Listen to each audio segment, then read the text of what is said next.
Hey everybody, it's your friend Adam.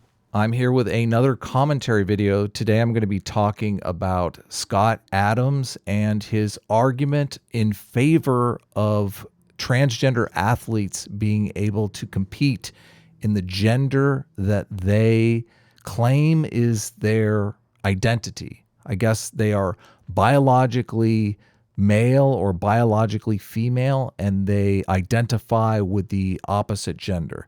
Therefore, you have a situation where women that are, or men rather, that are transitioning into women competing against biological women. And a lot of people have a problem with this. It's a pretty contentious topic in the news now. And Scott Adams has come out in favor of these biological men being able to compete in the female leagues.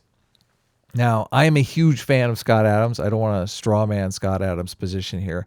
He's gone back and forth, and he's admitted the masses are against him on this. So my goal with this video is really just to add some other observations on this topic that I don't feel have been covered by him or any of the people against him on this topic. So my goal is not to straw man Scott Adams' position, but to just add some more interesting observations. So I'm a huge fan of Scott Adams. I've read a number of Scott Adams books. I love the book Win Bigly. I love the book How to Fail at Almost Everything and Still Win Big. So I'm very much a Scott Adams fan. I have a painting going here in the background, just real quick to let you know. One of my new paintings is Jesus driving down the boulevard with his group of angels, his angel crew. So I have a little drawing going in the background there. That's what that is. And so just to steel man sort of Scott Adams' position, Scott Adams is making the case that sports are unfair. Just that is part of what sports are, that sports are designed to separate a very small minority of elite athletes from 99% of us who cannot compete. We are the losers in society, and the whole apparatus of sports is to separate out these winners, and that is just an unfair arrangement to begin with.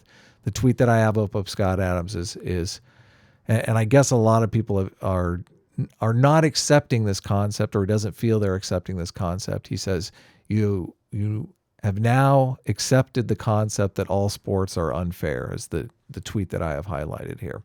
And yes, I agree with him. I accept the concept that sports are innately unfair, that people have biological advantages in sports that other people do not possess, and there's no way around it. That's a part of the institution of sports. So I want to combine this observation that Scott Adams has made with another observation that Scott Adams has made, where he says that people in general intuitively are sensitive to the direction that society is moving. And I think one of the reasons why people are generally against Scott Adams on this is that they are sensitive to the direction society is moving on this.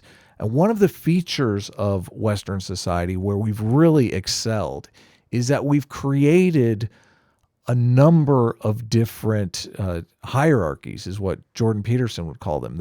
These fields of competition we've multiplied in numerous ways. So we are sensitive to the fact that we are creating an elite, that we're separating the 1% from the 99%. And the way that we get around this, so we can get more winners and less losers, is we create different fields of study, different fields of competition. You know, if you're not good at sports, you can possibly excel at scholastics. You can excel at art. You can excel at music. There are all of these different hierarchies that you can compete in. And the way that we create these different hierarchies, we tend to separate into different sports. even in sports, we separate into different classes. We separate into different weight classes. We separate into college and pro. We separate into different sports. And one of the biggest ways that we create more competitive fields for people is separating into men's and women's leagues. And this actually it's a massive creation of more hierarchies to compete in, because you're effectively doubling all of the hierarchies that you have, because you have football, you have soccer, you have basketball, you have golf, you have, I don't know, badminton. I don't know if badminton or ping pong or like, I don't know that all sports are separated by men's and women's, but this is a huge way to create more fields of competition, so you actually create more winners. So people are sensitive to Scott Adams' argument that sports are innately unfair, and one of the ways that we deal with this is by creating multiple hierarchies for people to compete in.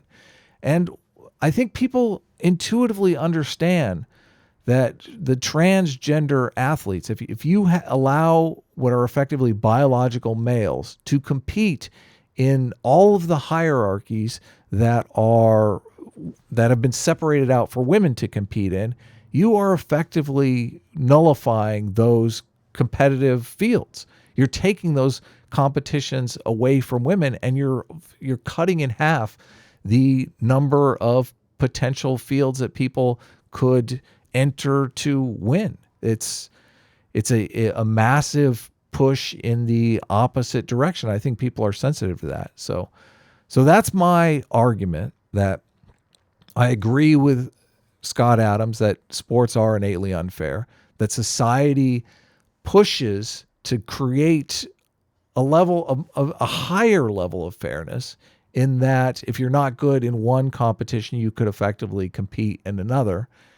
And the transgender athletes, they take those competitive hierarchies effectively away from women by just being able to compete at a class that they can't muster.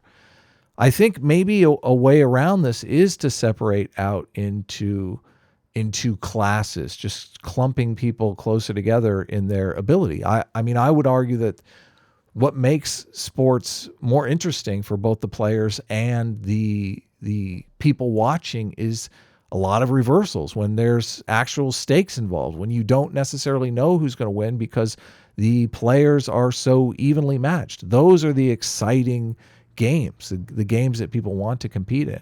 And I agree with Scott Adams that most of the people are losers, but those losers tend to move off and compete in other places where they can get closer to the top of the hierarchy. And thankfully in Western society, we have lots of places where we can accommodate them. But splitting the actual sports dimension into effectively co-ed, you are reducing the number of winners. That 1% you are reducing dramatically. And I think intuitively people understand this, and they don't like that idea. So these are my thoughts. Obviously, I'm interested in your thoughts as well in the comments below. If you're interacting with Scott Adams on Twitter, I know he's very active on Twitter. Maybe run this argument by him. I'm curious. I don't know if Scott Adams is going to change his mind, because the Scott Adams situation is very different than a normal conversation that you might have with someone that is... Scott Adams is a public figure. He's taken a public declaration. I mean, it might be more challenging for him to change his position at this point. I would be interested to see what his feedback would be on this concept. Jordan Peterson is famous for saying that, hierarchies people tend to stack up at the bottom of hierarchies. And that's a problem. And the way that we've got around that problem in the West is we've created more hierarchies. If you're stacked up at the bottom of one hierarchy, you move over to another hierarchy. But if you're going to stack women up at the bottom of the hierarchy, the bottom of all the sports hierarchies, I don't know how do you solve that problem? How do Hey, maybe you're creating one problem when you're putting the rights of the individual above the institutional integrity, and those are the two trade-offs here: the individual rights of transgender individuals, who I think we should obviously respect, and the institutional integrity of creating the multiple hierarchies where people don't have unfair advantages over other people. There's an institutional integrity there that's a trade-off. So I'll leave it there. I'm interested, obviously, in your feedback. You can leave your questions or comments in the comments below. And I hope you enjoyed the video, and we'll see you in the next video.